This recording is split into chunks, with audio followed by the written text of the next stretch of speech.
కర్ణుడి యొక్క రథచక్రం భూమిలో దిగబడిపోవడం మొదలుపెట్టింది. అవతల సరిగ్గా నిలబడడానికి లేదు. భార్గవాస్త్రమా జ్ఞాపకానికి రావట్లేదు.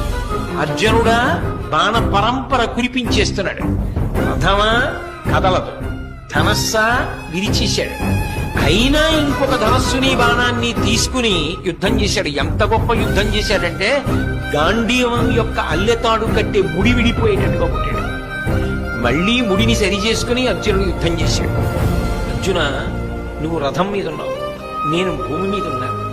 నా రథచక్రం కుంగిపోయింది. నేను ఇప్పుడు బాణములు వెయ్యలేని స్థితిలో ఉన్నాను.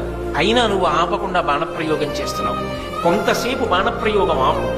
నీకో గోవిందుడికో భయపడి నేను ఈ మాట చెప్పట్లేదు, ధర్మం చెప్పాలి కాబట్టి చెప్తున్నాను అంటే కృష్ణ పరమాత్మ అన్నాడు, అబ్బా ఇప్పుడు ధర్మం జ్ఞాపకానికి వచ్చిందా?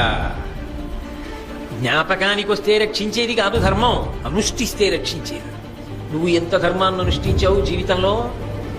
పాండవులను తక్కువ చేసి మాట్లాడినప్పుడు ఈ ధర్మం జ్ఞాపకానికి రాలా? ద్రౌపదీదేవిని అవమానించినప్పుడు ఈ ధర్మం జ్ఞాపకానికి రాలా?